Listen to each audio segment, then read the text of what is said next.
আসসালামু আলাইকুম। মুখে মুখে ভাই গরিবের পাশে সবাই, কিন্তু আসলে কাজের বেলায় কিন্তু নাই। আমরা জানি শিক্ষা জাতির মেরুদণ্ড। শিক্ষাকে এগিয়ে নিতে সব সরকারেরই একটা প্রচেষ্টা থাকে। বর্তমান সরকারও তার ব্যতিক্রম নয়।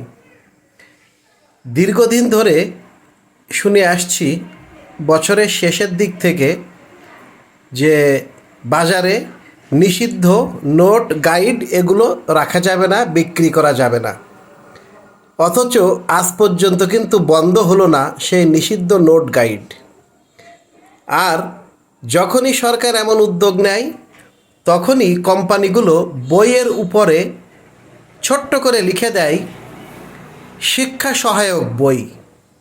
আরে ভাই, মডেল নোট গাইড এগুলো তো সেই যাকে বলে সেই নূতন বোতলে পুরানো মদ ভরে দেওয়ার মতোই কথা।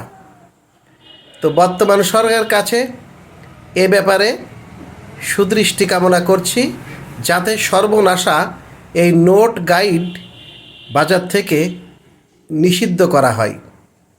আর এখানে কোম্পানিগুলোর একটা বড় কারসাজি দেখুন। ধরুন 3, 4, 5, 6, 7, 8 যে ক্লাসে আপনার বাচ্চা পড়ুক না কেন, একসাথে সবগুলোকে কম্বাইন করে বিক্রি করা। আপনার ধরেন শুধু ইংরাজিটা দরকার কি শুধু অঙ্কটা দরকার, আপনি যে স্বল্প মূল্যে এটা কিনবেন সেই সুযোগ কিন্তু তারা রাখে নাই। তারা কি বলছে, একসাথে বেঁধে দিয়ে বলছে 800 টাকা কি 1500 টাকা কি 2000 টাকা কি 1600 টাকা। বহু গার্জিয়ান আছে, তারা এই কারণে সন্তানকে এখন আর স্কুলে পাঠাতে চায় না। তার কারণ তারা এই দামের গাইড কিনতে পারকতা প্রকাশ করে না।